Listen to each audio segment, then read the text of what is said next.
¡Apaga la tele! ¡Ma!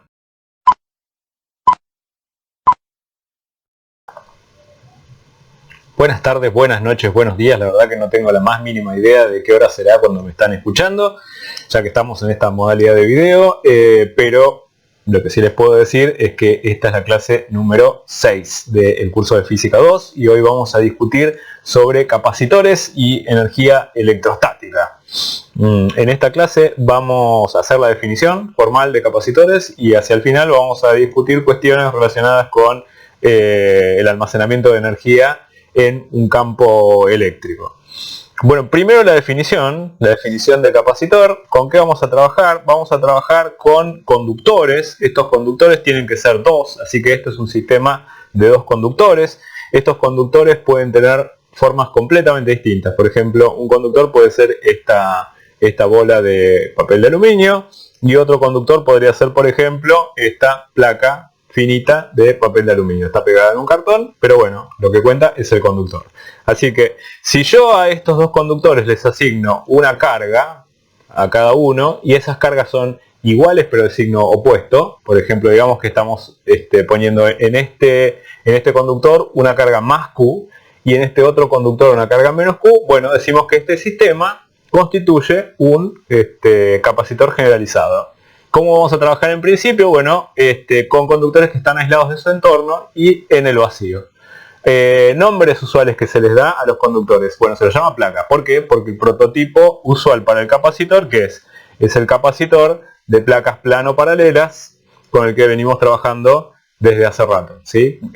Cuando discutimos campo eléctrico, vimos el campo eléctrico entre las placas del capacitor, vimos que podemos establecer un campo uniforme entre las dos placas, que la magnitud de ese campo eléctrico es sigma sobre epsilon 0, y por fuera de las placas del capacitor plano infinito, el campo eléctrico es 0. A punto tal, es prototípico este arreglo, que el símbolo circuital del capacitor es este que está acá, ¿sí? Cualquier capacitor, sin importar la forma que tengan las placas o chapas, que también se llama así, se dibuja de esta manera. ¿Cómo se indica cuando está cargado? Porque recordemos que una de las placas tiene carga más Q, la otra placa tiene carga menos Q, la carga neta es 0 de todo el sistema, ¿sí? Pero en la práctica lo que se utiliza y lo que nos interesa es la carga Q positiva. Así que cuando se dibuja circuitalmente el capacitor, se indica la carga Q y siempre se pone un signo más en la placa que tiene carga positiva. Ok, tengo mis dos conductores descargados originalmente y uno se preguntará cómo es que uno carga un capacitor. Bueno, pues sometiendo a las dos placas a una cierta diferencia de potencial. ¿Cómo lo hacemos usualmente? Bueno, apelando a algún dispositivo que nos permita tener una diferencia de potencial. El más usual, voy a taparlo para no hacer ninguna propaganda, es una pila o batería. Después veremos que se puede llamar FEM a esto también. ¿Y qué tenemos? Bueno, las baterías de este tipo, que es una batería AA, es un estándar, tienen dos extremos. Un extremo es ROMO y otro extremo tiene un botoncito que sobresale. Y si uno mide la diferencia de potencial desde aquí hasta aquí, en este caso hay 1,5 volts de diferencia de potencial. Así que, ¿qué podemos hacer? Bueno, podemos tomar las dos placas del capacitor, ponerles un cable conductor, ¿sí? Y poner cada cable en contacto con uno de los extremos de la batería. En este caso la batería, esto es una batería tipo de auto que está dibujada, pero en términos de una batería AA, donde este es el botoncito que sobresale, esta pila estaría puesta de esta manera. El botoncito que sobresale de acá es el extremo positivo. Estaba subiendo el video y me di cuenta de que no hice una aclaración importante. Cuando uno enchufa un capacitor a una batería y si el capacitor está inicialmente descargado, bueno, la diferencia de potencial entre las chapas del capacitor va a ser la misma que entre los bordes de la batería después de un tiempo largo. Así que tengan en cuenta que vale esa hipótesis. Aclaración número 2. La dinámica de la carga es algo que vamos a estudiar en clases que vienen. Así que no se preocupen que en detalle se va a ver. ¿Por qué se establece la misma diferencia de potencial que en los extremos de la batería? En los extremos de las placas del capacitor?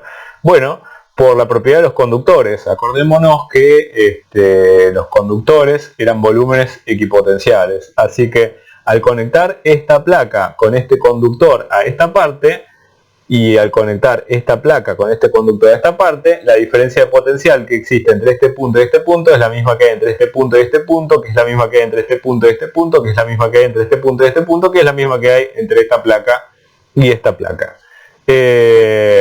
Así que, bueno, si la diferencia de potencial de la batería es delta V será la diferencia de potencial que existe entre las dos placas del capacitor. Uno estableció una diferencia de potencial entre las placas de un capacitor y le confirió a la placa positiva una cierta carga Q. La pregunta que cabe hacerse ahora es cuál es la relación que existe entre la diferencia de potencial y la carga acumulada. Bueno, en los casos en los que nosotros nos vamos a enfocar y con los que vamos a tratar en el curso, vamos a asumir que existe siempre una proporcionalidad directa entre la diferencia de potencial y la carga acumulada. Es decir, la carga acumulada Q, que es la de la placa positiva, es una cierta constante C por la diferencia de potencial delta V. Q se mide en coulombs, delta V se mide en volts y esta es una constante de proporcionalidad. A esta constante de proporcionalidad se la llama capacitancia o en muchas ocasiones capacidad. Si uno quiere encontrar este número que le corresponde a cada capacitor, bueno, sencillamente de esta definición lo puede despejar. C, la capacitancia, es la carga acumulada en la placa positiva dividido la diferencia de potencial que existe entre las placas. ¿Qué unidades tiene esto? Bueno, las unidades que corresponden, que son unidades de carga dividido unidades de diferencia de potencial. Esto se mide en coulombs y esto se mide en volts. Por lo tanto, a esa relación, digamos esto, que esto es unidades de carga dividido unidades de diferencia de potencial, a esto se le da, estos son coulombs y estos son volts, y esto tiene un nombre especial, que es el faradio o farad, en algún libro más antiguo.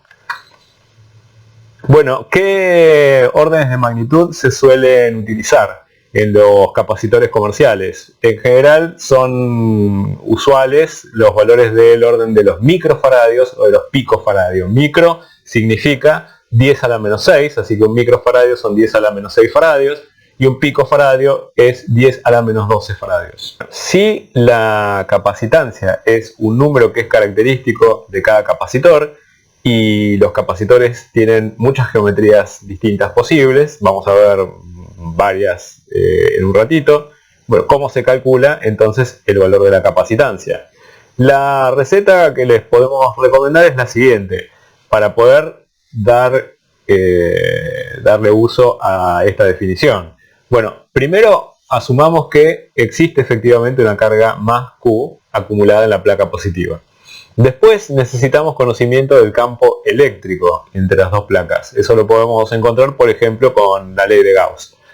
Y sabido el campo eléctrico, entonces podemos encontrar la diferencia de potencial que existe entre la placa negativa y la placa positiva con la definición de diferencia de potencial. Es esto. Acá siempre la referencia la vamos a hacer comenzando en la placa negativa yendo hacia la placa positiva. Esta es la definición general de diferencia de potencial y fíjense que podemos utilizar las propiedades de las integrales y decir que este signo menos me permite intercambiar los límites de integración, y acá estamos asumiendo que la trayectoria en la que me estoy moviendo el campo siempre es paralelo al desplazamiento. Así que con esto encontramos delta V. ¿Qué ventaja tiene esto? Bueno, que la diferencia de potencial siempre va a ser positiva. Y si la carga Q acumulada en la placa positiva, valga la redundancia, es positiva, entonces la capacitancia siempre va a ser un número positivo. Sospechen si la capacitancia les da un número negativo. Seguramente hay algún signo erróneo en algún lado. Y entonces con esa información, ahí sí se aplica la relación de la definición de la capacitancia y encontramos el valor correspondiente. Ejemplo. Primer ejemplo de cálculo de capacitancias. El capacitor de placas plano paralelas. En las clases anteriores siempre jugamos con el concepto de dos planos infinitos paralelos separados a una cierta distancia, uno con una densidad superficial de carga sigma positiva y el otro una exactamente igual y opuesta. Ahí encontramos el campo eléctrico y pudimos encontrar también la diferencia de potencial. Todo eso lo vamos a utilizar en la receta que les dijimos recién, pero lo que vamos a asumir es que eso también sigue siendo aproximadamente válido para unas placas que ahora no son infinitas, sino que tienen una cierta área A y que están separadas, sí, una cierta distancia D minúscula. Entonces, siguiendo la receta de hace un ratito, asumimos que la carga acumulada es más Q.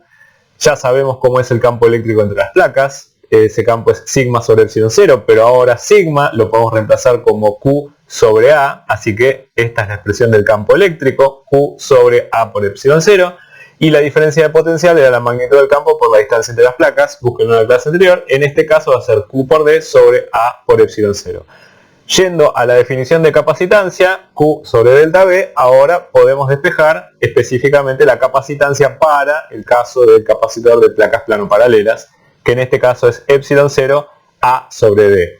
Una cosa interesante para notar acá es respecto a las unidades para epsilon 0, porque hay veces que esta expresión nos sugiere una unidad más conveniente para epsilon 0. Fíjense que A sobre D, A tiene unidades metros cuadrados, esto tiene unidades de metros, así que esto tiene unidades de metros, así que algo que multiplica metros se convierte en faradios. Bueno, a veces se le pone a epsilon 0 la unidad de faradios sobre metros, y esa unidad es conveniente, y fíjense que va a ser equivalente a las unidades originales que le dimos a epsilon 0. Ejemplo concreto, si por ejemplo tomamos que el área es 1 metro cuadrado, supongamos que son dos placas que tienen 1 metro por 1 metro, y que la distancia es muy pequeñita, es una décima de milímetros, 0,1 milímetros, entonces tenemos que la capacitancia es de 88,54 nanofaradios, nano es 10 a la menos 9. ¿Y qué significa esto? Que si la diferencia de potencial que establecemos entre esas dos placas es de 1 volt, entonces la carga positiva acumulada es de 88,54 nanocoulombs. Ejemplo número 2, el capacitor cilíndrico. En este capacitor lo que asumimos es que hay un conductor interno que tiene un cierto radio RA y que por fuera hay otro conductor que lo envuelve, también es cilíndrico, de radio B. Así que en esas condiciones seguimos nuestra receta.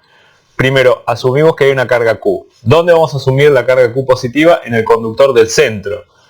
Por ley de Gauss, fíjense y vayan que pueden encontrar el campo eléctrico como función de la coordenada radial de las coordenadas cilíndricas como Q sobre 2pi epsilon 0 L por R, donde L es la longitud lineal del capacitor.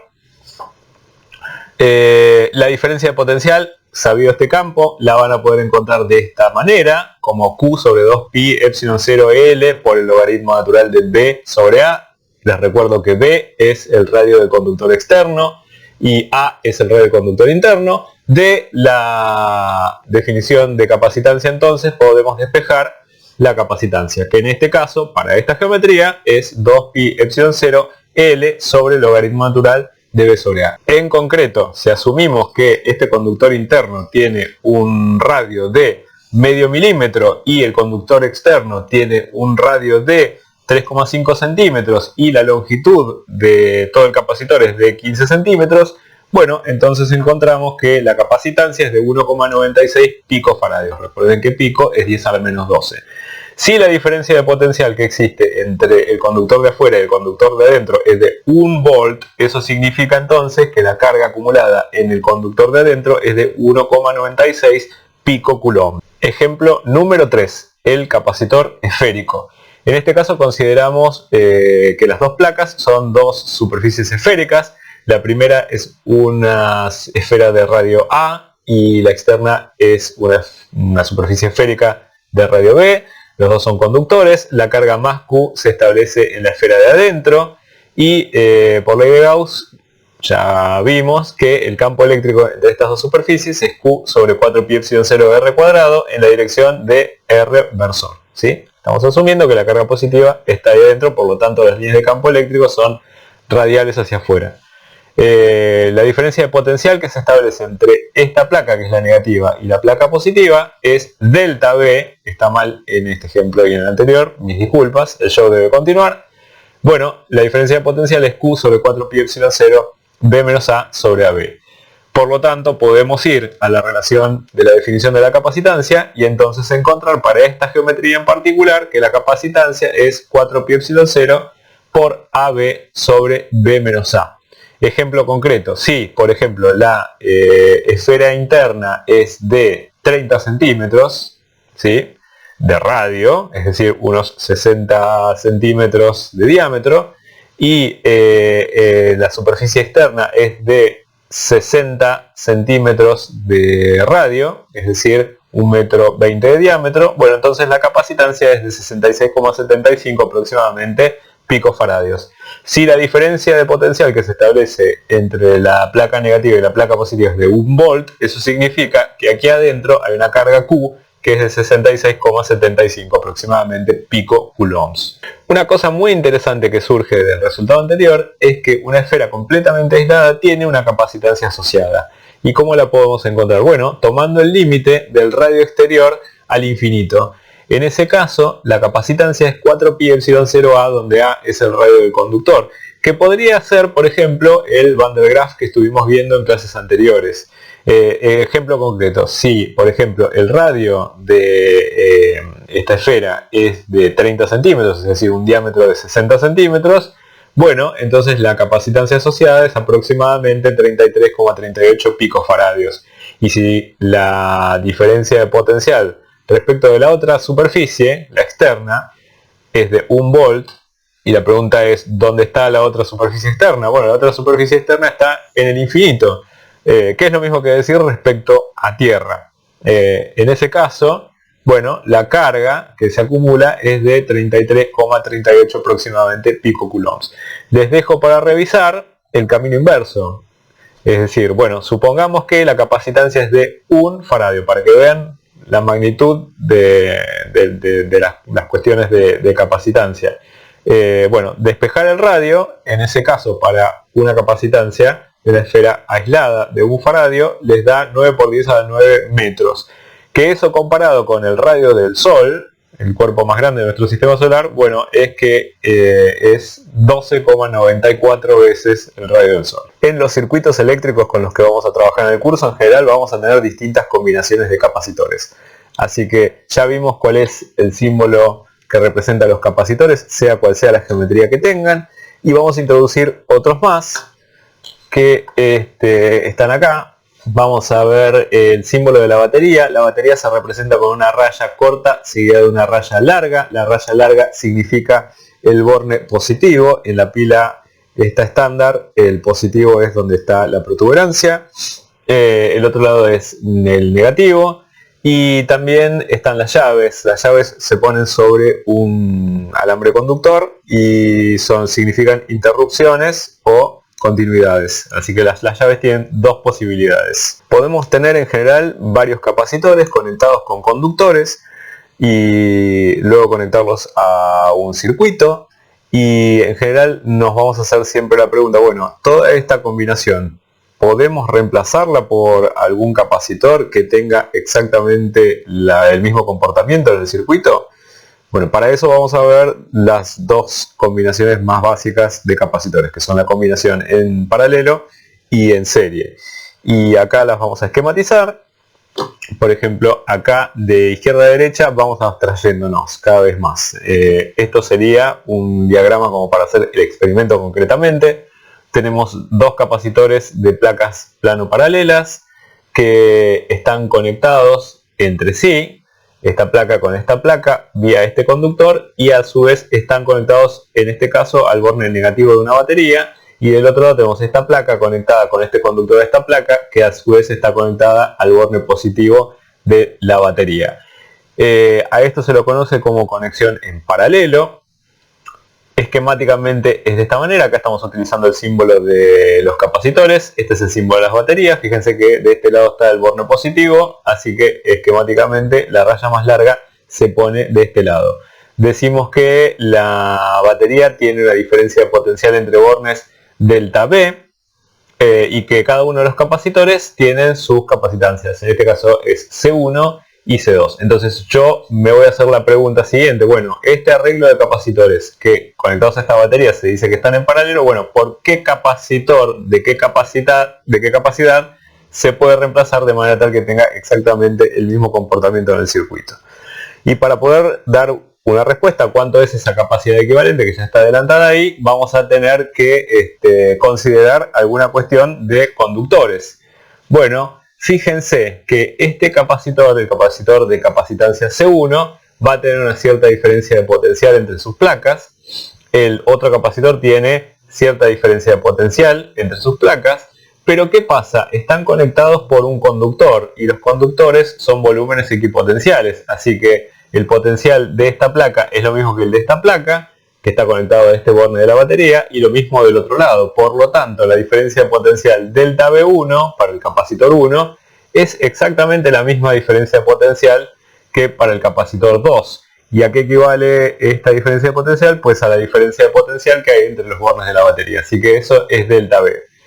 Por otro lado, podemos preguntarnos cuánto es la carga total que hay guardada en el sistema, entendiendo la carga total como la carga que hay guardada en el primer capacitor más la carga que hay guardada en el segundo capacitor. Bueno, la carga total es la carga del primer capacitor más la carga del segundo capacitor, pero por la relación que tenemos de la definición de la relación entre la diferencia de potencial y la carga acumulada, esto no es ni más ni menos que C1 por delta V más C2 por delta V.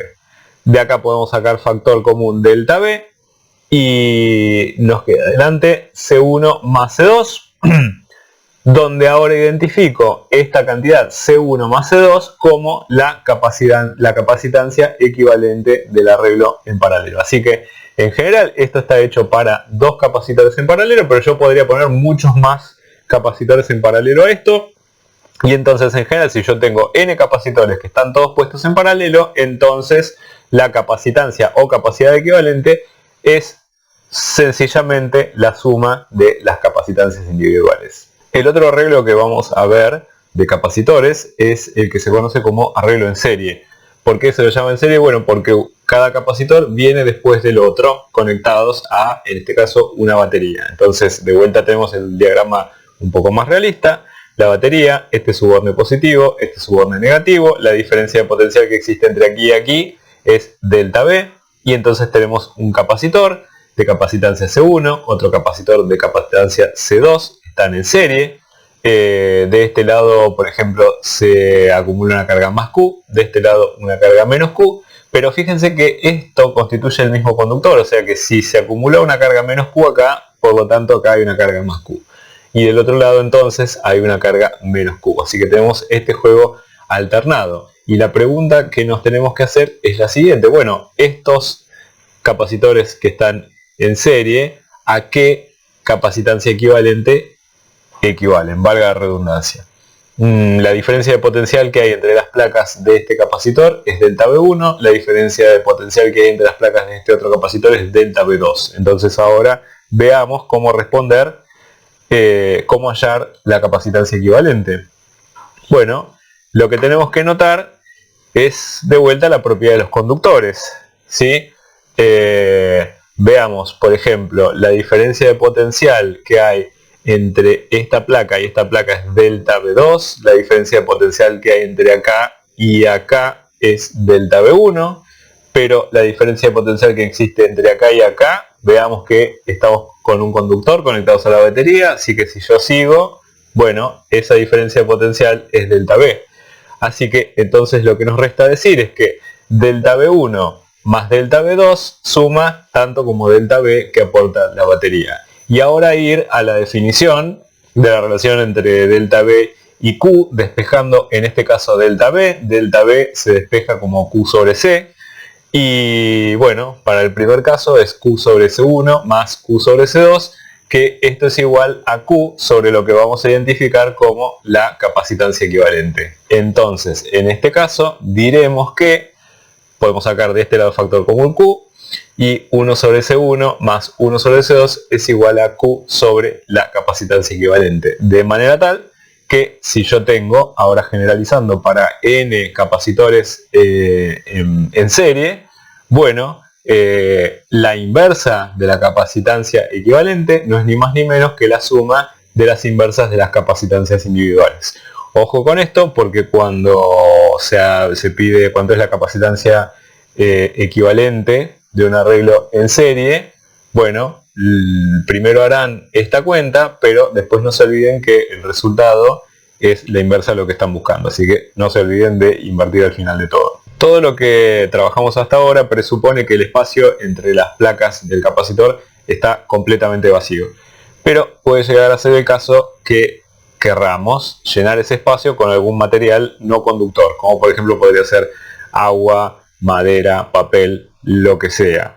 En este contexto a esos materiales se los llama dieléctricos y tiene un efecto muy particular, que es que la capacidad aumenta en un cierto factor kappa, que es un número. ¿Y cómo se mete esa modificación en el cálculo de la capacidad? Bueno, modificando el valor de epsilon. Ahora los materiales tienen su propio epsilon, que se relaciona con epsilon 0 según kappa veces epsilon 0. Y en la mayoría de los capacitores prácticos que se consiguen comercialmente siempre hay un dieléctrico. ¿Por qué? Porque si esto aumenta la capacidad, eso significa que puedo reducir las dimensiones del capacitor. Por ejemplo, podemos ver algún caso concreto. Si uno pone un dieléctrico entre las placas de un capacitor, uno puede reducir considerablemente la distancia entre las placas. Y también una cuestión práctica es que muchos dieléctricos toleran mayores diferencias de potencial que el aire antes de que salte una descarga entre las placas. Y como habíamos dicho, y lo decimos de vuelta, la capacitancia se modifica en un factor kappa, que es un número. Y en el caso del capacitor de placas plano-paralelas, recordemos que la capacitancia era epsilon 0 A sobre D. Si ahora se multiplica por el factor kappa, fíjense que finalmente lo que tenemos es kappa veces la capacitancia original en el vacío.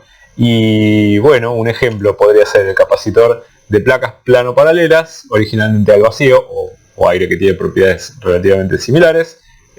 Uno puede poner un dieléctrico en el medio, y esto se parece mucho más a un capacitor comercial. Cuestiones energéticas. Uno puede comenzar preguntándose cuánto es la energía electrostática almacenada en un arreglo de varios conductores cargados.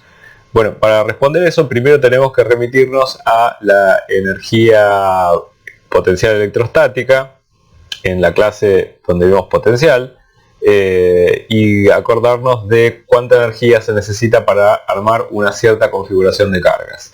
En este caso tenemos dibujadas 4 cargas, la carga Q1, Q2, Q3, Q4, y armar este sistema iba a costar cierta energía. ¿Cómo hacíamos esa cuenta de energía? Bueno, decíamos, bueno, no hay ninguna carga presente. Y ahora traemos desde el infinito la carga Q1. ¿Cuánto trabajo nos costó traer solamente la carga Q1 desde el infinito? Nada.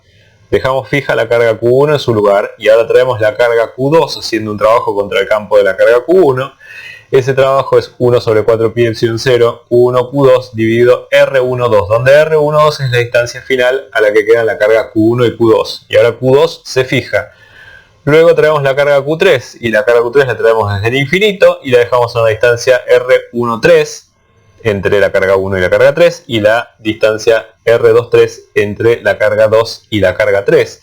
Así que el trabajo necesario para traer la carga Q3 desde el infinito hasta acá es 1 sobre 4 pi epsilon 0 Q1 Q3 sobre R13. Y a esto le tenemos que agregar el trabajo que se hizo contra el campo de la carga Q2, principio de superposición, y eso es 1 sobre 4 pi epsilon 0, Q2, Q3 sobre R23. Bueno, y así seguimos con la carga Q4, podríamos tener muchas más cargas. Esta es la expresión desarrollada, y esto se puede compactar un poco, diciendo que esto es 1 sobre 4 pi epsilon 0 por la sumatoria en I y J desde 1 hasta N con I distinto de J de QI QJ sobre R y J. Pero en las versiones primigenias de esta compactación había que hacer una salvedad, que era decir, bueno, no se pueden repetir dos índices, o sea, el índice 1, 2 y el 2, 1, solamente se tenía que poner una sola vez. Si uno omite esa aclaración y lo expresa de esta manera directamente, bueno, entonces ahora sí está sumando dos veces el término, por ejemplo, 1, 2 y el 2, 1. ¿Cómo se remedia eso? Bueno, sencillamente poniendo un término un medio. Así que esta es la compactación de este desarrollo más grande. Bueno, pero ahora podemos recordar cosas de potencial a secas y notar, por ejemplo, que el potencial que ve una partícula I cualquiera no es ni más ni menos que la suma de los potenciales que ve por estar a ciertas distancias de todas las otras partículas que están en la configuración de cargas. ¿Y eso cómo se expresa? Bueno, eso es la suma desde J igual 1 hasta N, con I distinto de J, obviamente, de que de 1 sobre 4 pi epsilon 0, QJ sobre R y J. Así que el resultado anterior, esta expresión que tenemos acá para la energía almacenada en armar un sistema de N cargas fijas, ahora se puede escribir en términos de el potencial que ve cada una de las partículas, y entonces esto lo podemos finalmente compactar como un medio de la sumatoria de las cargas por los potenciales que están viendo. ¿Sí? El potencial, este es el potencial total que está viendo la carga QI en la posición en la que quedó. Esto se puede generalizar a un sistema de N conductores, donde cada conductor ahora decimos que tiene una cierta carga Q sub I y que tiene un cierto potencial B sub I. Así que la generalización para la energía almacenada en un sistema de N conductores se escribe de esta manera: un medio de las sumatorias de I igual 1 hasta N de QI por BI, donde Q sub I mayúsculas son las cargas que tiene cada uno de los conductores, B sub I es el potencial que tiene cada uno de esos conductores. Acabamos de repasar que armar un sistema de cargas cuesta trabajo, y que ese trabajo queda almacenado como una suerte de alcancía en forma de energía potencial electrostática. Y como los capacitores finalmente cuando están cargados son configuraciones de carga, van a tener una cierta energía almacenada. Cabe preguntarse cuánto es esa energía. Así que lo que podemos hacer es recurrir a un capacitor ideal. Vamos a dibujar así. Esta es la placa positiva. Supongamos que existe una carga Q pequeña de este lado va a haber una carga menos Q. Supongamos que hay alguna pequeña carga diferencial de Q aquí, que vamos a tratar de moverla desde esta placa hasta esta otra placa. Así que completemos el circuito y pongamos aquí alguna especie de agente misterioso. Yo digo que lo que hace ese agente misterioso no es ni más ni menos que lo que hace una batería, y que este agente lo que va a hacer es mover esta carga diferencial de Q para este lugar. ¿Sí? En este momento en que la carga en el capacitor es Q, bueno, podemos preguntarnos cuánto es la diferencia de potencial que existe entre estas dos placas. Bueno, recorrimos a la relación que vimos más temprano, que la carga almacenada Q es C veces la diferencia de potencial que hay entre las placas. De acá podemos despejar la diferencia de potencial delta V como Q sobre C. Así que ahora lo que podemos decir es cuánto es el trabajo que me costaría mover esta pequeña carga de Q, que es mayor que 0, desde esta placa hasta esta otra placa. Y eso va a costar una cierta pequeña cantidad de trabajo, dW, y esta pequeña cantidad de trabajo es dQ por la diferencia de potencial, delta V. Y delta V nosotros ya sabemos cómo se escribe. Delta V no es ni más ni menos que la carga que tiene ese momento dividido a la capacitancia, así que esto lo podemos escribir como Q sobre C por diferencial de Q, y por lo tanto saber cuánto es el trabajo que cuesta para cargar completamente un capacitor desde carga 0 hasta una cierta carga final no va a ser ni más ni menos que integrar estos pequeños aportes. Así que de este lado será la integral entre 0 y W mayúscula, acá será la integral entre 0 y la carga final que tenga el capacitor, y acá es la misma historia, 0 hasta Q mayúscula. Así que integrando esto da Q cuadrado sobre 2C, Q cuadrado sobre 2C evaluado entre 0 y Q. Esto no es ni más ni menos que Q cuadrado sobre 2C. Y esto es el trabajo que cuesta cargar completamente un capacitor. Acá en la siguiente tienen esta cuenta resuelta explícitamente, ¿sí? Y esta expresión me dice cuánta energía cuesta cargar un capacitor, ¿sí? ¿Cómo queda guardada la energía? Bueno, la energía queda guardada como energía potencial electrostática. Esta relación U, a esto vamos a llamarlo ahora U, esta es la energía potencial electrostática que hay guardada en el capacitor, se puede escribir de muchas maneras, Q cuadrado sobre 2C, pero utilizando las relaciones C por delta B es igual a Q, bueno, puedo manifestar esta misma relación de varias maneras distintas que están acá. Utilicemos para la energía potencial electrostática guardada adentro del capacitor, que vimos recién, que es Q cuadrado sobre 2C, esta otra expresión que es 1/2 de C por delta B al cuadrado. Y prestemos atención en cuestiones de límites. Vayamos a algo un poco más realista. ¿Por qué? Porque esto me está diciendo, bueno, si yo aumento delta B hasta el infinito, esto quiere decir que estaré guardando una energía potencial adentro del capacitor que es infinita. Esto en la práctica no sucede. ¿Por qué? Porque en algún momento todos los capacitores, tarde o temprano, tienen lo que se llama una descarga, sea que tengan aire adentro o que tengan cualquier dieléctrico. Entonces hay una cuestión de seguridad, que es que los fabricantes de capacitores siempre indican cuál es la diferencia de potencial máxima que toleran sus capacitores, de manera tal que está garantizado que no va a haber hasta ese rango ningún tipo de descarga. A partir de ahí, el fabricante no se hace cargo de las posibles descargas o fallas del capacitor. Para finalizar hoy, nos vamos con el plato fuerte, que viene del lugar más humilde posible, que es el viejo y querido capacitor de placas plano paralelas. Cuando el capacitor plano, prototípico, está cargado, se establece un campo eléctrico uniforme entre las placas, en el espacio entre las placas. Supongamos que la placa positiva es esta, por lo tanto el campo apunta en aquella dirección. Y solamente existe en el espacio entre las placas. Así que podemos pensar de alguna manera que la energía está guardada en el campo eléctrico que está establecido entre las dos placas. Y está bien, eso es razonable porque sabemos, por ejemplo, cuál es la relación que existe entre la amplitud del campo eléctrico y la diferencia de potencial en este tipo de capacitores. Esa diferencia de potencial es la amplitud del campo eléctrico por la distancia que existe entre las dos placas. Pero también sabemos en este caso una expresión explícita para la capacitancia, que es epsilon 0 A sobre D, donde A es el área que tienen las placas y D minúscula es la separación que existe entre las dos placas.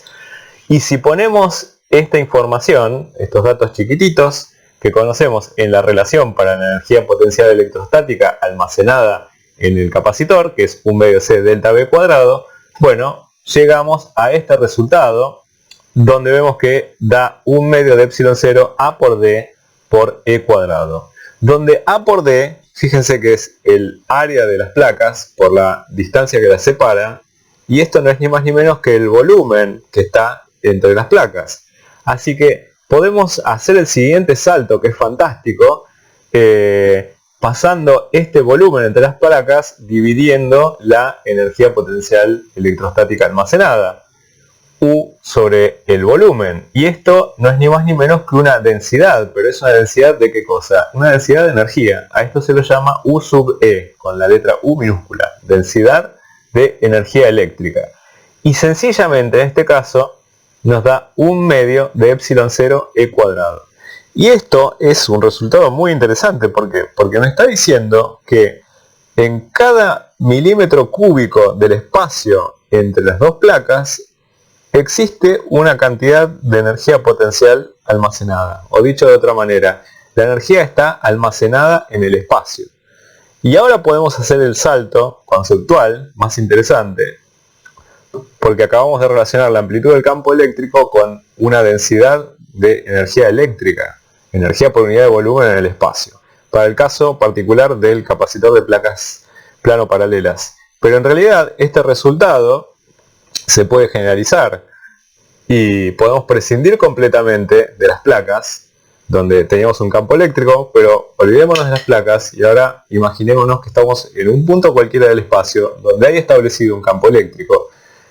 Y en general lo que acabamos de descubrir es que existirá en esa región del espacio una cierta densidad de energía eléctrica guardada. Es decir, por cada metro cúbico del espacio va a haber una cierta cantidad de energía eléctrica almacenada por el mero hecho de que el espacio tenga esa propiedad. Y si esto no les vuela la cabeza, no sé con qué puedo hacer. Momento que me olvidaba de los deberes del trabajo práctico número 5. Por favor, vean el video asociado al problema 1, háganlo, y también hagan los problemas 3, 4, 5, 6, 7 y 8.